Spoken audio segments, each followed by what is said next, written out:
And good morning. Good morning, all. Rich,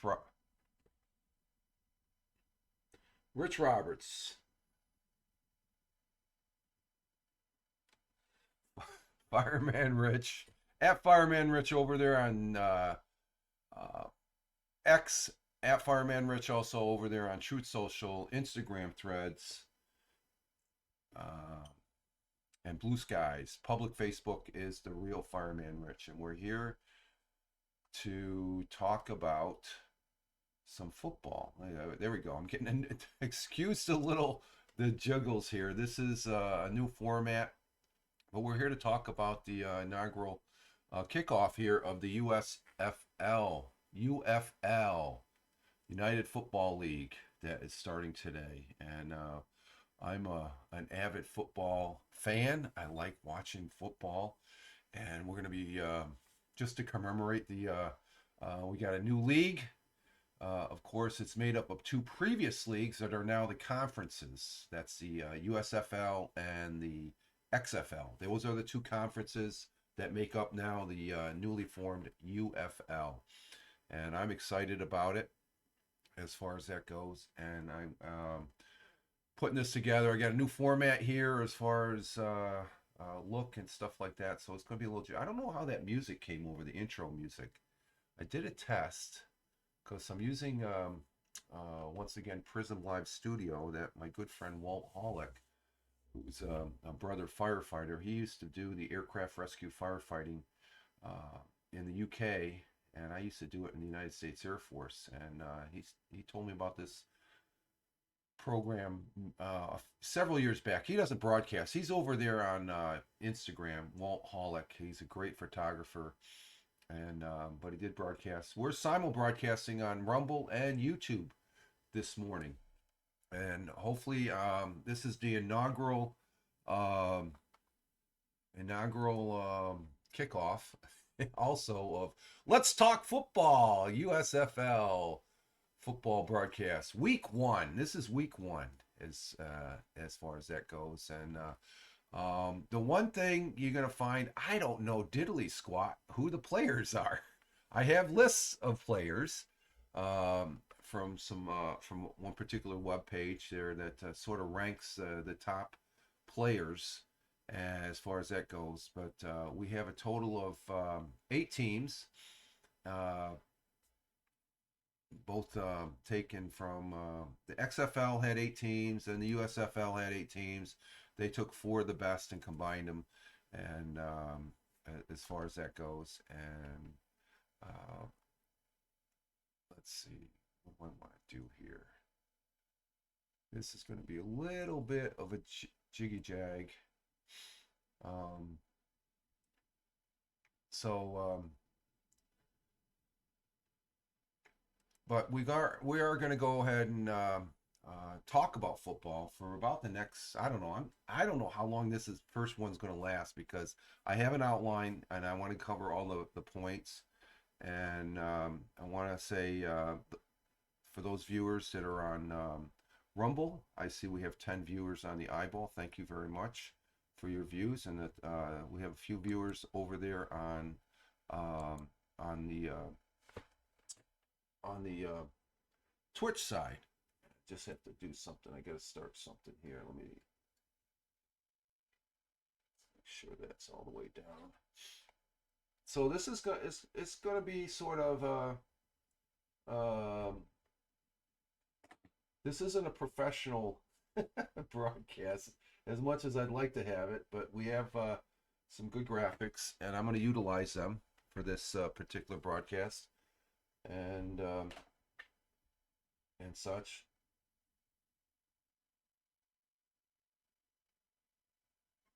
Oh, let's see. We'll go back.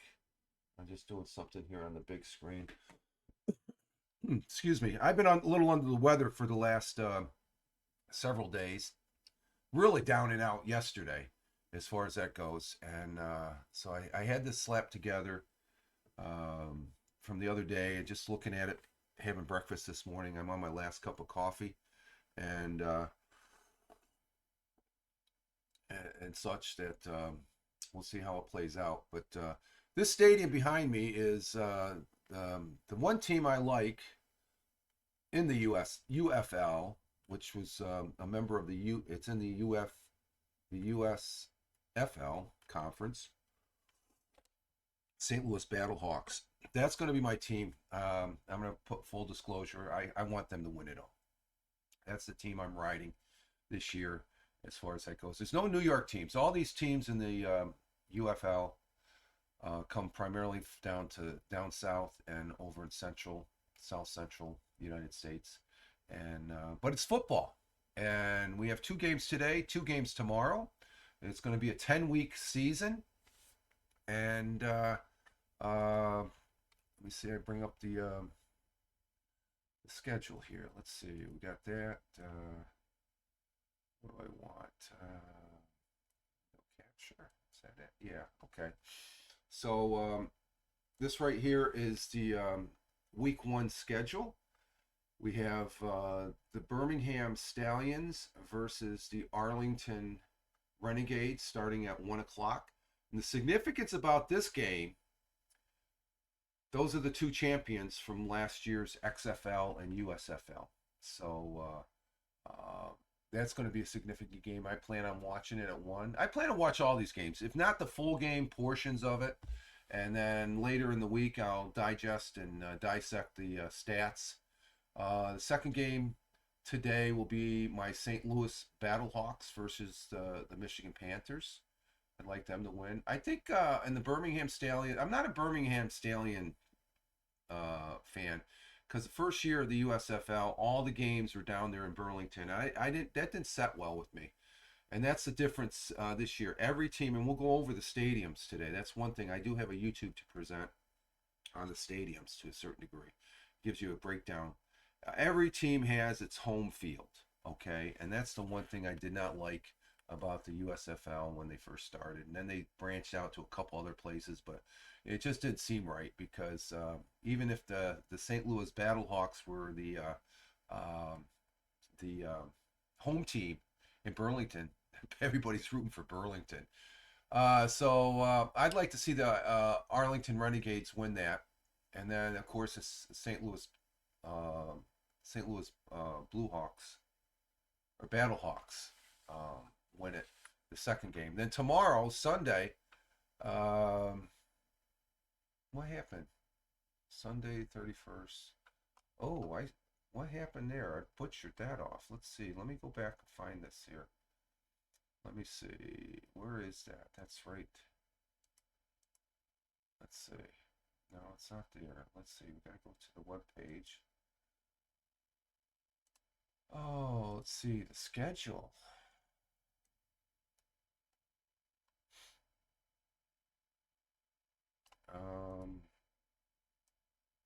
Yeah, this first game. I don't know what happened there. Let's let me see if I can correct that here on the spot.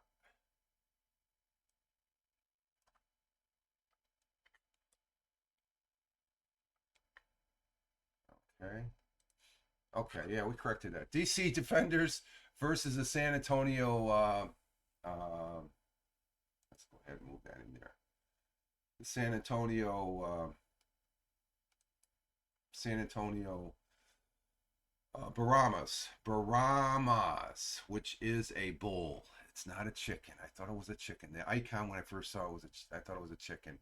DC Defenders against the Baramas, the San Antonio team, and then that's tomorrow at 12 Eastern in the San Antonio Alamo Dome, the Alamo Dome, and then the second Sunday game will be. Hey, Tony D. Tony D is over on the Twitch side. How you doing, Tony? Good morning. Are you at the day job? I think it's Saturday. Tony D. Let me go ahead. Tony D is a good friend. Well, actually, let me start this out. Tony D is a brother veteran, good friend, and fellow broadcaster here. I believe he. Oh, you're off today. Holy shit. If I would have known that, I would have. Oh, wow. Okay. Well, I'm starting this as far as I know. We talked about it, but I didn't hear anything from, concerning if anybody else was going to do this. But there's Tony D's. Let's see. Will that come out? Let's see if I put it down here. There it is. That's who's in the chat over on the Twitch side, Tony D. And he had a broadcast, and this broadcast is sort of inspirational of that broadcast as far as to cover the USFL. So yeah, but I don't know. I haven't tested as far as bringing somebody up using Prism, Tony. I guess if I do this next week, I'll have to use Restream. I thought you were working, or else I would have put this over on. Well, the thing is, on Prism, I can put it over on the Rumble, and that's the whole thing. Oh, you're on yeah, I'm on Prism. No sweat. Okay. You can critique it, okay? If you want to come up later, you can come on and I can come up afterwards and stuff. I'm not sure how long this will last, but Tony D, for the folks watching this on the replay, he has actually 2 seasons under his belt of his broadcast for the NFL, and that's Belt Kings Fantasy Football, and he's graciously invited me up a number of times, actually every week and stuff. I guess I have a little bit to. I don't know jack about football. He's knowledgeable on football, but again, I just wanted to have an inaugural. Okay, UFL is starting. There's no going back. Okay, so I'm wishing and I'm hoping for the best. We have some good football. I don't know diddly squat about the players, but I'm going to talk about them anyway. Okay, and want me to come up and do? come up and do one. Like I said, Tony, I'm not sure how I can work it. I don't have the only way I could possibly bring you up, and I'm not sure how that would work because I'm using the virtual cam off of OBS into Prism, and I'm not sure how if that slides over and stuff. Just to knock one out together. Yeah. Maybe we could do this right after here. I'm just gonna cover some bare information here. I'm only gonna be up for about 30, 45 minutes, so maybe you could have a broad if you're off.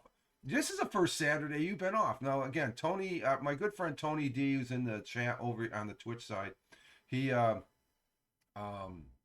he usually works on the weekends.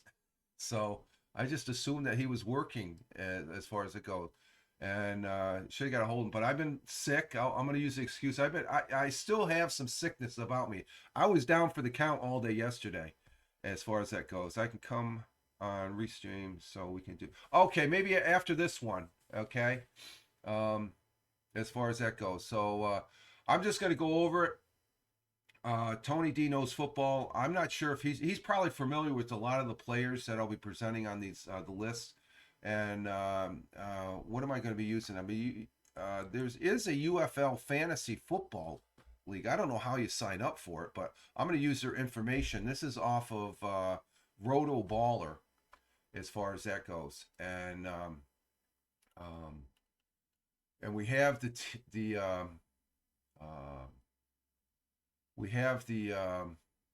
players there. But what I want to do next, though, I want to do first is I do want to talk about the stadiums. Let's go ahead and I want to do the stadiums there as far as that goes. So there's going to be different stadiums. Every team has their stadium. You can see there's 4, but there's more than that. There's 8 stadiums, and like I said, when it was the USFL, they just had one stadium, and that was Burlington. A new stadium, new league, they got to cut costs. So what better way to cut costs? Keep all the teams in one location. And that didn't sit well as the season went. They had it yet last year. They had a couple other teams. They had regions then. That still didn't really set well. So now they're doing it to where they have their own stadium, which is great because, I think last year the USFL had their own stadiums, I believe. And the XFL, I think for the most part, also did too. And let me see, I got to try and bring this up, my content. And let's bring that up. So we have it up. And it's off and running. So what I have here is a YouTube that if I get to it, let me see. Let me bring this up. Let's see. This is a YouTube about the stadiums, and I'm not sure how this is going to come over because I'm not sure the music came over all that great. So we're going to go ahead and try this and present the stadiums as far as that goes. And so these are the this is a rundown of all the stadiums in the USFL. The XFL and the USFL are back, but not as individuals, but as a brand new spring football league called the United Football League. This will be the first season of the UFL, which was created following the merger of the XFL and USFL, so let's check out the venues of the new spring football league. The stadium is located in San Antonio, Texas. In the UFL, this stadium will be used by the San Antonio Brahmas. That team is originally from the XFL, and they have been using this stadium as their home since 2023. They broke ground on the stadium in November of 1990, and then it opened its doors on May 15th of 1993. To build the stadium, the construction cost $186 million. Now that is valued at $349 million in today's money. The stadium is also the home to the college football team, the UTSA Roadrunners, and the Alamo Bowl. The facility has a capacity of 64,000 seats. Audi Field is located in Washington, D.C. In the UFL, this stadium will be used by the D.C. Defenders. The team is originally from the XFL, and they have been using this venue as their home since 2020. They broke ground on the stadium in February of 2017, and the facility had a ribbon-cutting ceremony in July of 2018. The first ever opening event held at this stadium was a Major League Soccer match between the DC United and the Vancouver Whitecaps in July of 2018. The construction cost for building the stadium was estimated between $400 million to $500 million. The DC Defenders are the only football team to play in the stadium other than professional soccer teams from MLS and NWSL. The stadium has a capacity of 20,000 seats. Choctaw Stadium is located in Arlington, Texas. In the UFL, this stadium will be used by the Arlington Renegades. This team is originally from the XFL, and they have been using this venue as their home since 2020. The venue was originally built as a baseball stadium. It was the home to the Texas Rangers of MLB until 2019. They broke ground on the stadium in April of 1992. Then the venue officially opened its doors in April of 1994. The construction cost for building the stadium was $191 million. Now that's valued at $349 million in today's money. After the Texas Rangers moved out, the renovation project of the stadium switched from a baseball facility into a football and soccer facility. The stadium has a capacity for football of 25,000 seats. Ford Field is located in Detroit, Michigan. In the UFL, this stadium will be used by the Michigan Panthers. The Panthers are originally a USFL team, and they have been using this venue as their home since 2023. If you are an NFL fan, you already know of Ford Field, as it's the home stadium of the Detroit Lions. They broke ground on the stadium in November of 1999. Then it opened its doors in August of 2002. The construction cost for building the stadium was $500 million. Now that's valued at $753 million in today's money. I really like the cool design feature that the stadium has used by incorporating a pre-existing building into its design. The section that they did use was originally part of a Hudson warehouse, which was constructed in the 1920s. The stadium has a capacity of 65,000. Protective Stadium is located in Birmingham, Alabama. In the UFL, this stadium will be used by the Birmingham Stallions. This team is originally from the USFL, and they have been using this stadium as their home since 2022. In college football, this stadium is the home to the UAB Blazers. They broke ground on the stadium in 2019. Then it opened its doors in October of 2021. The construction cost for building the stadium was $175 million. Overall, the stadium is one of the newest college football venues. The stadium has a capacity of 47,100 people. Rice Stadium is located in Houston, Texas. In the UFL, this stadium will be used by the Houston Roughnecks. You may be thinking that the name Houston Roughnecks is a XFL team originally, and you are correct. As part of the merger, the Gamblers took on the identity of the XFL Houston team. They broke ground on the stadium in February of 1950. Then it officially opened its doors in September of the same year. The original construction cost for building the stadium was $3.2 million, and now that's valued at $40.1 million in today's money. This stadium is also the home of the college football team, the Rice Owls. The venue has a capacity of 47,000 people.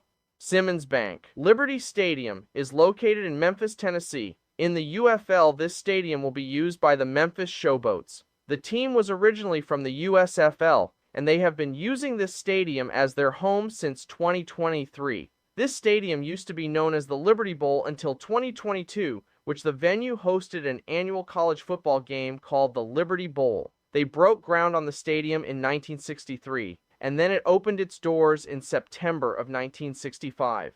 The original construction cost for building the stadium was $3.7 million. Now that's valued at $31.8 million in today's money. Since its opening, the stadium is the home of the Memphis Tigers of college football. In 1997, the venue hosted the NFL's Tennessee Oilers for one season. The stadium has a capacity of 58,325 people.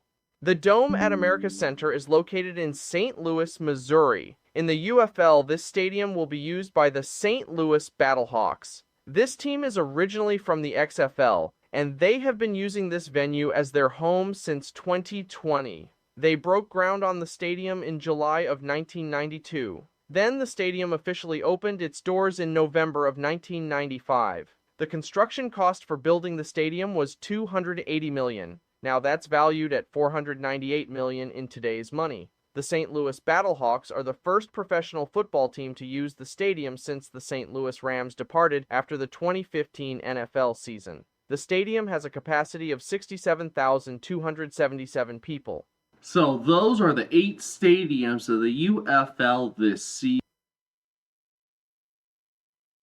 And that's it.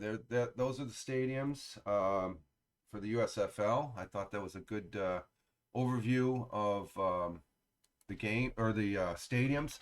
Like I said, every team has their stadium, and the last one they talked about for the St. Louis Battlehawks, that place rocks. I mean, they have a very, I think of all the teams that were in the old USFL, that stadium was filled to capacity, and that's one thing I didn't know. That stadium hadn't been used since the old St. Louis Rams.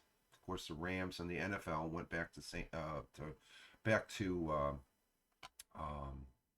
Los Angeles as far as that goes. So a good interview or overview there as far as that goes, and like I said, that there's a stadium right there, packed full of people and stuff like that. So now the team or the players are a mixed bag. Okay, there's going to be players that I think for the most part, the majority of the players have played in um, the NFL. Okay, and they usually, when the games are being played, they usually tote their stats as far as that goes. And this, I'm going to be going over the USFL fantasy football rankings for week 1: quarterbacks, running backs, wide receivers, tight ends ranking for ranking and analyzing. I'm not going to go over the individuals. I'll be presenting the players as far as that goes. Like right here, this is starting out with the quarterbacks, and this is the same format. Of course, our good friend Tony D, he goes more in detail. He knows the players, he knows their and that was always something very uniquely. So I ended up coming across this, and I said, well, why not use this? Go over the players. So these are the top quarterbacks in the USFL, and we got there's one from each team. Ace, and these are the rank. Let's see. Gonna jump on with Mike for a bit. Let me know. And okay, no problem. I just saw that Mike just went live and stuff like that. So that's cool, Tony. So he's going to be going on another broadcaster's thing as far as he has a capability. I did set this up to have a guest per se. I haven't really worked it with so that's cool. Yeah, I'm getting on his yeah, okay, he's getting on his ass. Okay, but we're gonna go over the players here, and these are the top quarterbacks. Of course, there's only 8 teams in the league. Okay, 4 in the USFL, 4 in the uh, 4 in the XFL, and 4 in the USFL. So each quarterback. Okay, these are the quarterbacks, but this is the ranking according to rotorballer.com, and I don't see any stats behind these individuals. Oh, let's keep that right there. But what we have here, it's finally here. The USFL season is set to kick off this afternoon, and we got 2 games today, 2 games tomorrow. Fox Sports, well, for today's games, and Sundays will be ESPN. The most anticipated week 1 match will be the first one.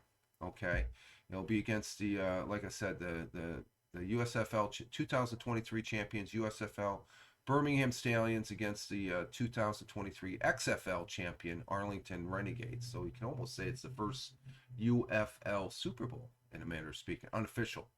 But the experts over there at Rotorball have all the information for fantasy purposes, and I'm going to be utilizing this as far as that goes. So quarterbacks.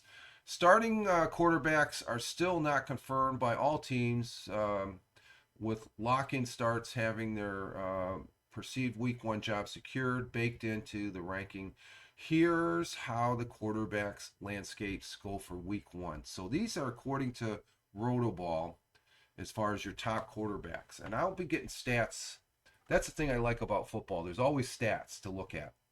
I don't really care too much for the analytics as much as the raw stats, the raw data.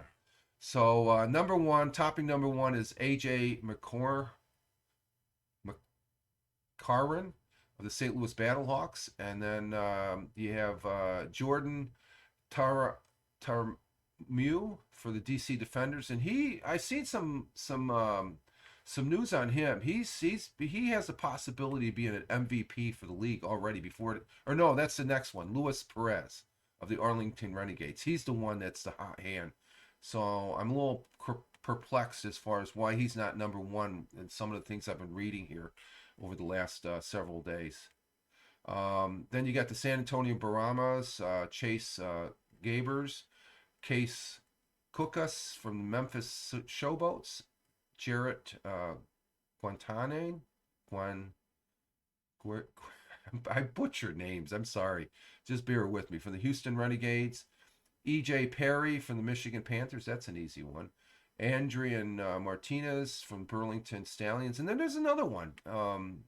Actually, they got three. Three of the quarterbacks for Burlington are in there. It's probably because they were the champions last year in the USFL. Let's see. Burlington got Adrian Martinez, Matt Corral, both from the Burlington Stallions, and Danny Ethling, Michigan Panthers, and then another one from San Antonio Burmas. There's two from the Baramas. Quintina Dorman, and then J. Mar Smith from the Burlington. So those are the quarterbacks. AJ McCormick is the easy quarterback one until proven otherwise. So they gotta start somewhere. So I guess that's where they've got some sort of stat. They have him at number one, with even more weapons at his disposal than a season ago. McCarron will have many opportunities to target against Birmingham in week one. After losing starting running back Abram Smith to a season-ending injury, the versatile Jordan Taramu may be tasked to use his legs early and often. The DC quarterback is a good bet in week one as they take on the San Antonio Baramas.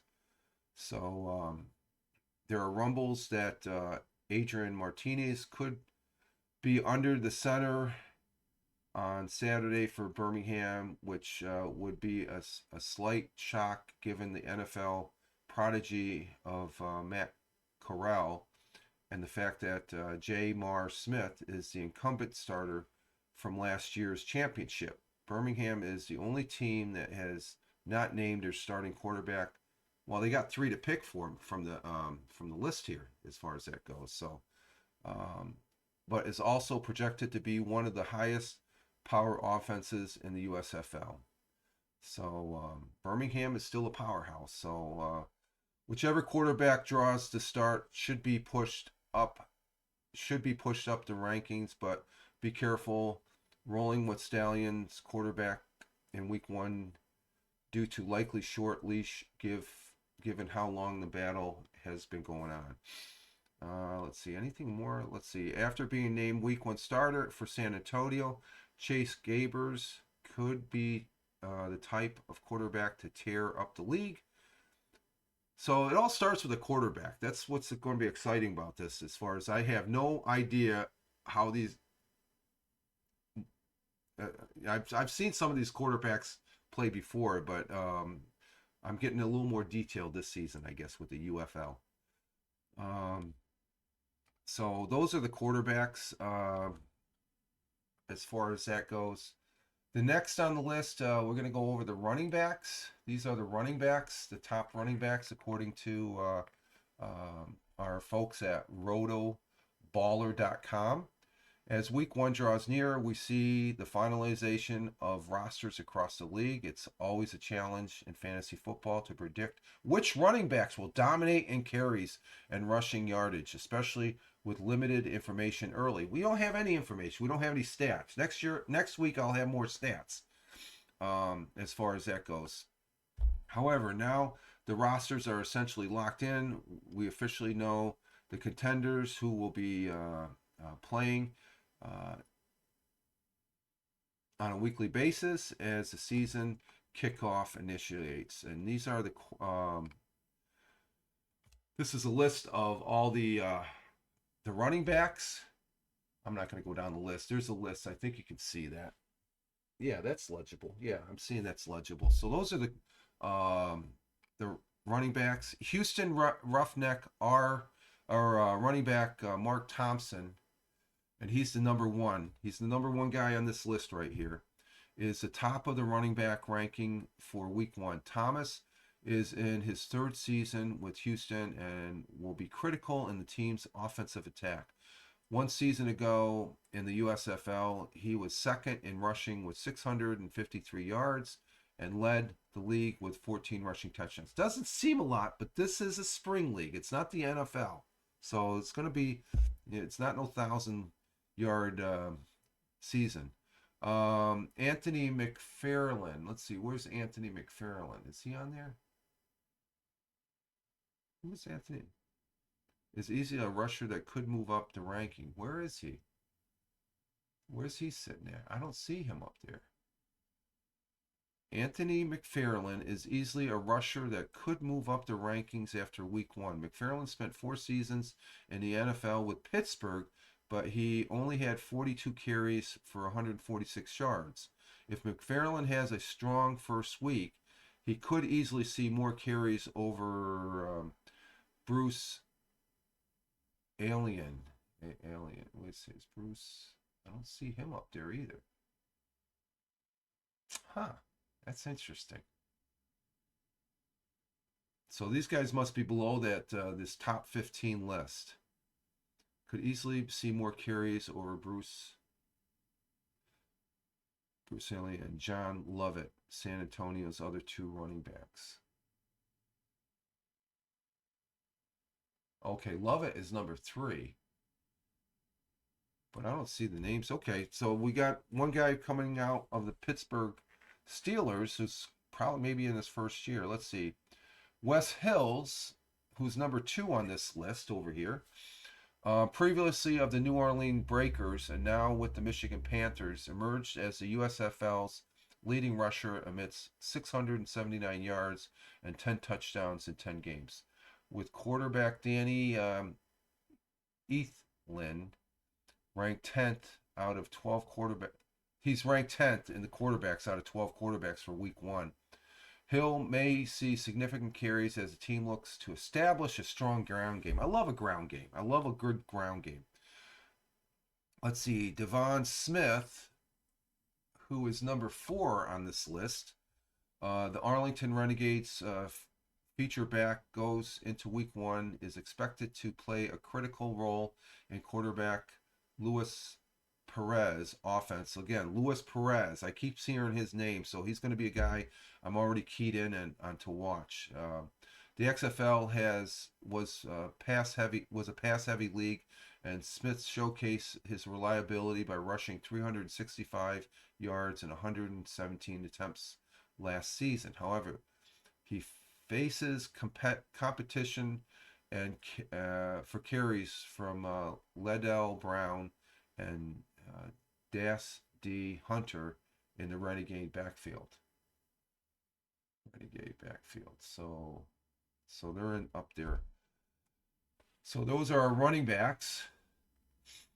Let's see. We'll go next to. Now we have a mess load. We have this list goes. It goes belonging. We have a total of 26 top wide receivers. So Week 1 will tell us a lot about how quarterbacks receiver relationships look. The quarterback has to hook up and connect with his receivers.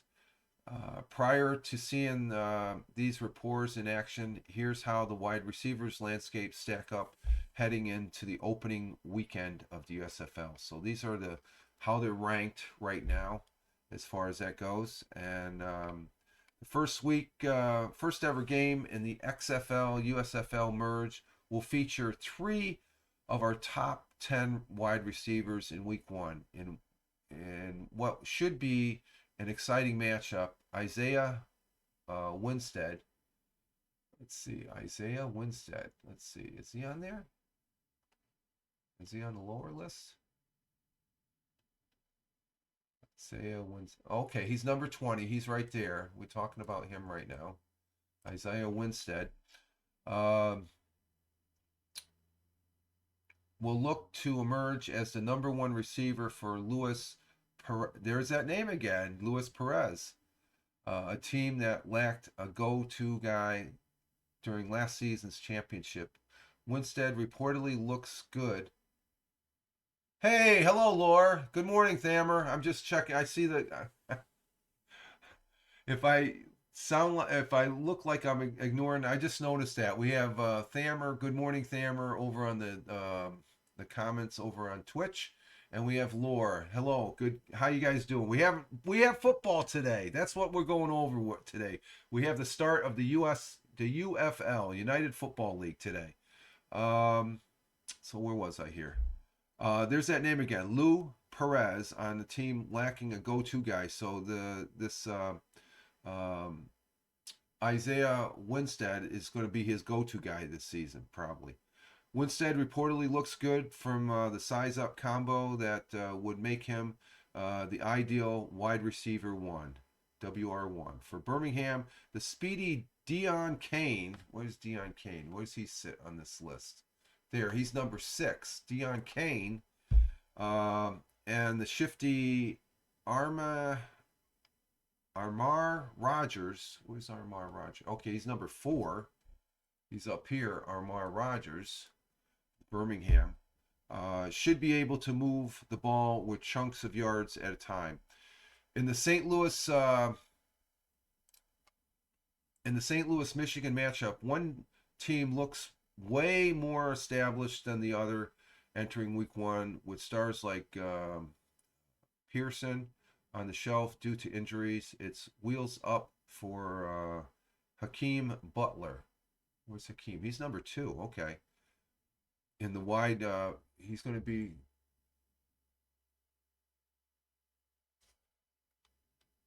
Okay, Person is injured then, so from what this is saying, with star receiver Pearson on the shelf due to injuries, it's okay. Butler's the starting wide receiver for St. Louis Hawks, Battlehawks. He's the WR1 in the ranking this week. How come he's showing number 2 though? Okay, I guess he must have just got injured. Were often found himself in last season's XFL season. Blake Jackson. Where's Blake Jackson? Blake Jackson. Okay, where's Blake Jackson? Is he down in the lower end? There's another one I don't see. Are they talking about the quarterback?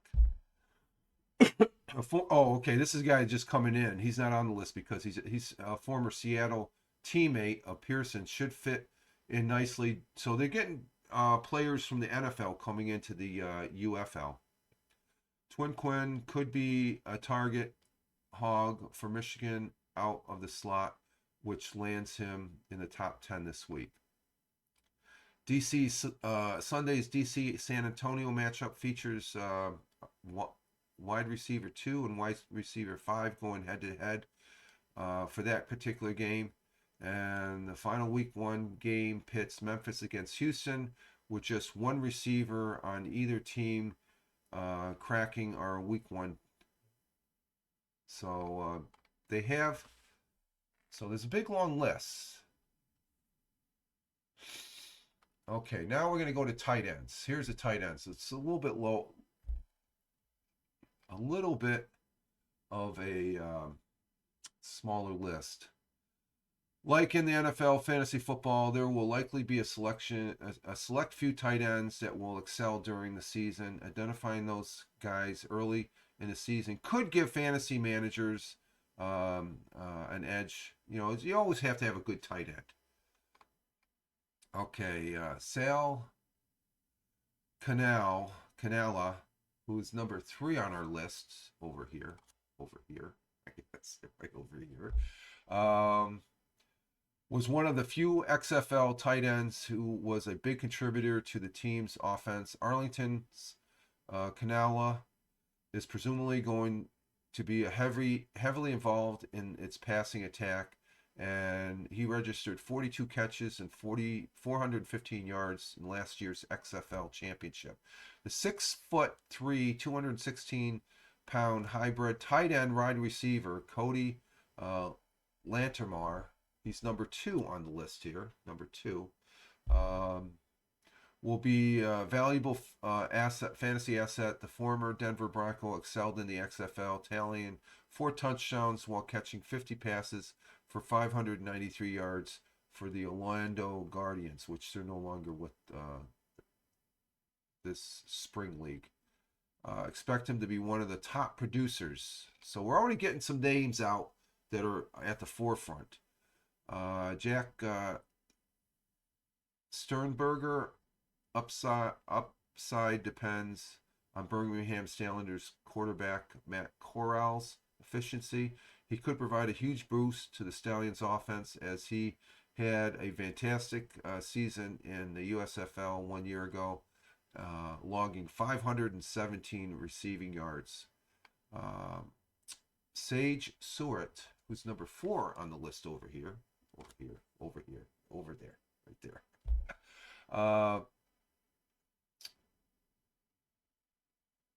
Let's see. Could certainly be a top-rate tight end after week 1, and he had an impressive season in the USFL, catching 50 passes, 550. It seems like it's right around 500 is for these top players for yardage in the receiving, and he also in the rushing. While ranked 3rd in yardage among tight ends, if Memphis has a pass-heavy offense, it could be wise to involve them as much as possible. Okay, and I think that's at the end of. Let's see what else they got here. No, that's we're talking about fan, and this is off of this list is off of the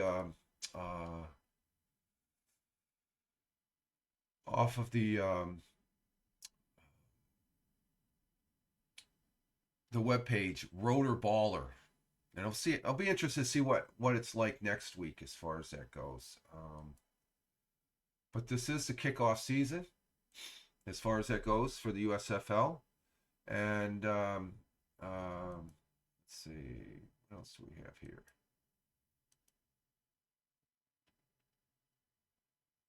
This is the kickoff season, and let's see, do we have any news on the? Let's go to the UFL webpage.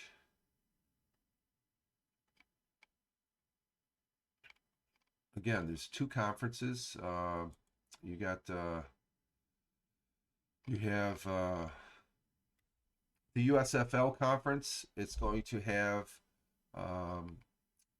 the Birmingham Stallions, the Memphis Showboats, the Michigan Panthers, and the Houston Roughnecks. Over in the XFL, you have the St. Louis Battlehawks. They used to be in the USFL. DC Defenders, San Antonio Brahmas, and Arlington Renegades. So we'll be keeping tabs on the conference and league stats as far as that goes, and present those next week. As far as USFL news,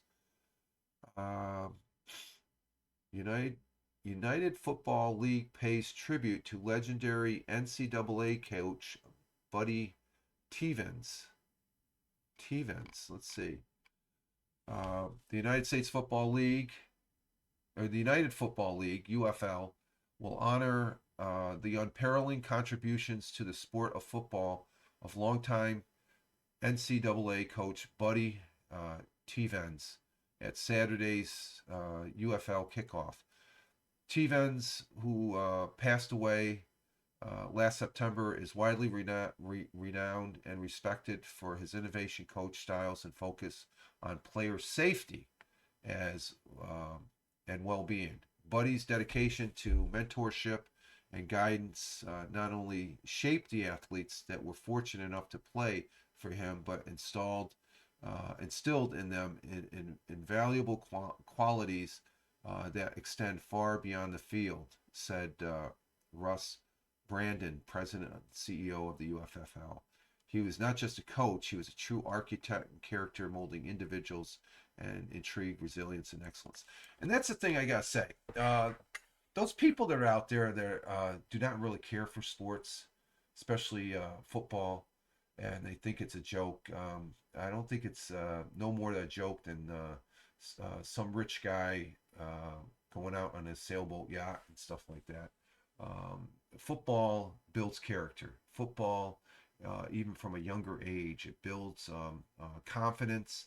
It builds. Sports is a very important, integral part of a community in some cases. Uh, I will say sometimes it's taken a little overboard. I've had my moments in past football games, but it is interesting. And you know, the biggest, let's just say the biggest squabble is, oh, these players are making so much money. That's the market value. Okay. Those same people, do you complain about the cost of a car? Well, no. There's cars that are hundreds of thousands of dollars. Are you going to buy that car? No, you don't even mention that. So don't even mention it. If you don't like sports, keep it to yourself. I do. I truly like sports. Along with football, I do like baseball. Baseball, the Major League Baseball opened up its season this year. Avid Yankee Met fan, and but football, there's something unique about American football. Uh, you know, granted, it's not the European soccer football, that's or the rugby, but it does have its unique qualities about it as far as that goes, as far as the pure sport. And this coach that they're honoring um, this this opening day uh, contribute just indicates the fondness that the vast fondness that people have with football. And I think that's truly a good honor for this coach. All UFL players will probably wear helmet stickers adorned with the initials during the 2024 season, and that's a big honor. That is a big honor, and so you just say God bless and Godspeed, Coach Buddy Tevens. Let's see, USFL MVP candidate. Oh, this is the one. USFL MVP candidates. Let's see. We'll probably end with this one. Luis Perez leads talent group of quarterbacks. So, like I said, this is the main article that I see. What do we got here? I got.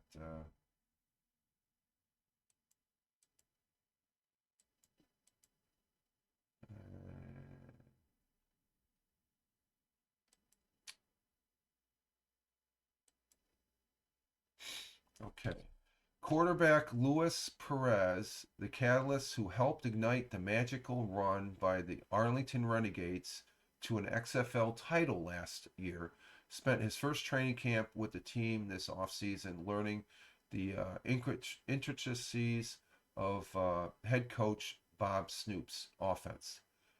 That said, the reigning XFL championship game MVP should be even better in his second year with the Renegades. So the Renegades, this quarterback, he's he's uh he's getting a lot of press. It helps a lot. Snoop said, the Coach Snoop says, of course, he galvanizes our locker room and was a major reason we're able to win the championship last year. Um, he's a natural leader, a guy people love to be on the field with. And see, that's that camaraderie of football, um, compared to other bozos with their criticism towards sports. And I'm just going to say it like it is. Just shut up. If you don't like football, just shut up and go ahead and do your own thing. Okay. I don't criticize people doing other things and stuff like that. So it just makes me laugh. Um, you know, these people that you would figure are smart and intelligent, they're completely ignorant as far as that goes. Just leave it alone, I guess. It goes to the old saying: if you don't have nothing good to say, don't say anything at all. So, but let's see. He's got great respect for his teammates in the locker room. This is quarterback Luis Perez. So he's definitely a key player in what we're doing. Perez and Snoops will get opportunities to take to the field for the first time in the United States Football League when Arlington hosts the Burlington Stallions. And I'm calling that the unofficial UFL Super Bowl, which will be on, and it's the Burlington Stallions, who are the USFL champions. They won it twice, two years, the 2 years of the USFL. But that game's going to be today at 1 p.m. Eastern on Fox and the Fox Sports app. So let's see. Perez is among a handful of signal callers who have a chance to win the inaugural USFL MVP award. Last year, DC Defenders quarterback Jordan Tamamu was named XFL Offensive Player of the Year, while the Stallions quarterback Alex McGough, the USFL MVP, and moved on to the NFL Green Bay Packers. Oh, he's playing for the Green Bay Packers. Okay. Head coach Skip Holtz has yet to announce his replacement in the three-man competition for that particular team. So we have quite a bit of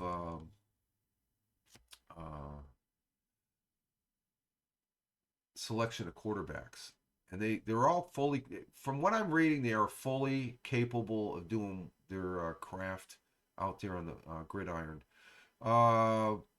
Let's see, quarterback AJ McCarron of the St. Louis Battlehawks. Again, gotta give the Battlehawks a plug. McCarron, perhaps the most heralded quarterback in the league, was surgical in the way he performed for St. Louis last season. I thought they were going to win, leading the XFL in touchdown passes. Was Battlehawks in the XFL? I'm going to have to double check that. Touchdown passes, 24 completed, percentage 68.8% passing rate. But let's see, the Battlehawks finished second in the XFL last season. I could have sworn they were part of the UFL. I guess I'm wrong. I'm being corrected here. McCameron also spent time with the Cincinnati Bengals last year, subbing in for Jake Brown in week 14 against Indianapolis. So he is definitely a competitor and a contender. They have some other quarterbacks here. I just going to go with the battle one. And we're coming up on 1 hour here for this broadcast. So let's see. We got that. Let's see. Capture. Go with that. And so with that, we'll go ahead and we made it to an hour. That's good. Okay. There's enough material there for an hour broadcast. So we have 4 people on the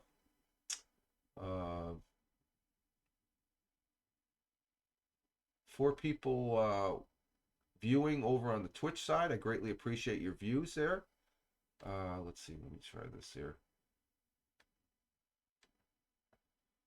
So I want to say thank you for that. We have 4 people Twitch. I want to say thank you, and we're ended up with we had as much as 14 on the Rumble. So this is something new I'm doing for the UFFL as far as that goes. It looks like we may be trying to do something. I have to get with our good friend Tony as far as that goes. But but my picks. Let me do my picks. And let me write down the picks so I can keep track here. Let's see. For today's games, let me see. Let me get back to the schedule here. Let's go ahead and do the overall picks of who I am officially. Excuse me for a minute. Oh. Lingering cold. Apologize for that. Birmingham Stallions versus the Arlington Renegades for today, Saturday. It's at 1 p.m. Arlington. What's that? Choctaw Stadium. It's going to be on Fox Sports and Sirius XM. Burlington Stallions. I'm not a favorite of the Burlington Stallions, even though they're probably the favorite. I'm going to be picking the Arlington Renegades. Let's see, week 1. And we'll see how we pave out here. I'm going to take the Arlington Renegades.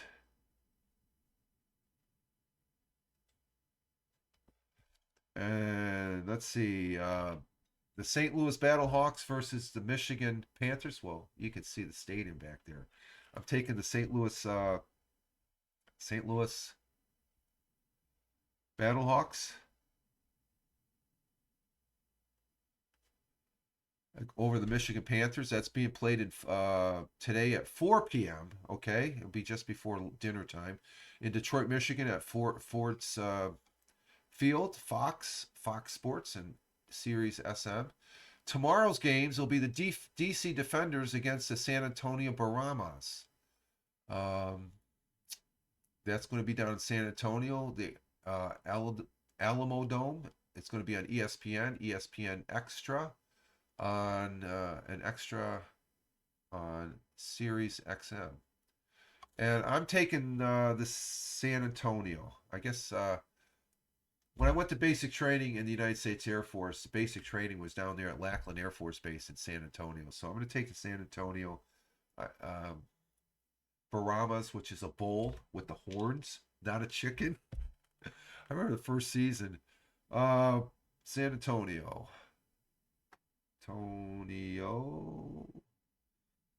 Brahmas. Brahmas. And then our last game will be 3 o'clock tomorrow afternoon, Sunday, March 31st, in Houston, Texas, in Rice Stadium. It's going to be on ESPN and ESPN Extra on Sirius XM. The Memphis Showboats versus the Houston Roughnecks. I'm going to take the Houston Roughnecks. I've seen them play. They're a good team. I'm not sure about the Showboats. So